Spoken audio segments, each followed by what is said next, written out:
Bard, the wandering caretaker.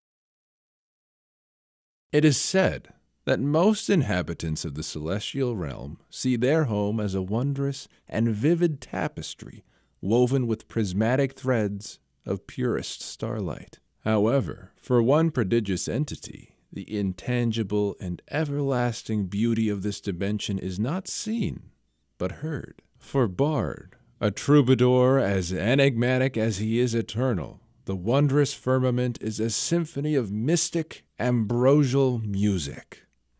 In the beginning, Bard had drifted without purpose or perspective through a silent cosmos, but with a deep sense of anticipation that something miraculous would eventually come to fill it.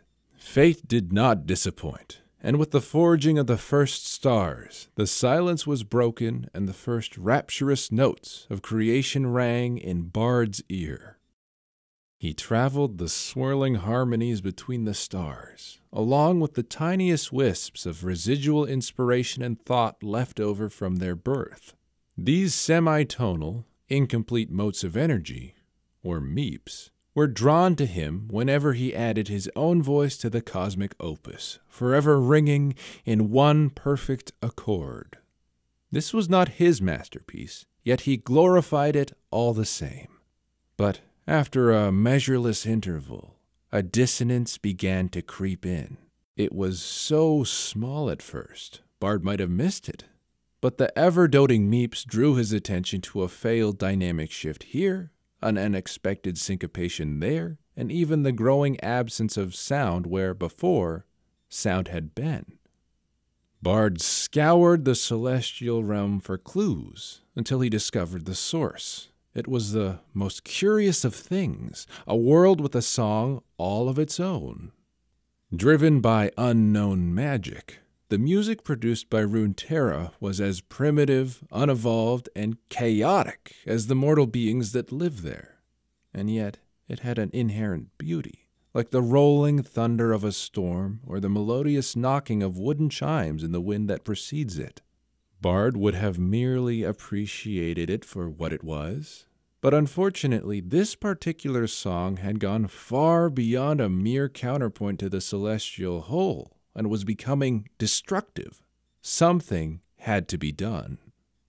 Touching down in the first lands of Ionia, Bard and his attendant meeps crossed into the material realm. All at once, his ears became like eyes, and he fashioned himself a simple body from the trinkets and fabrics of a traveling sham player's wagon, including a beguiling mask, circular, with 3 holes in the face. He walked the world for an age, confusing and delighting those he encountered along the way, and found the state of things far more complex than he had first imagined.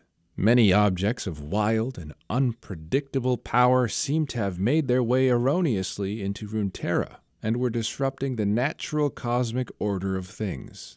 Casting his gaze back to the heavens, Bard deduced that some other power within the celestial realm was at work here, though to what end he could not guess. Regardless, he is taken to the role of caretaker, retrieving anything out of place and returning it to where it can do no further harm.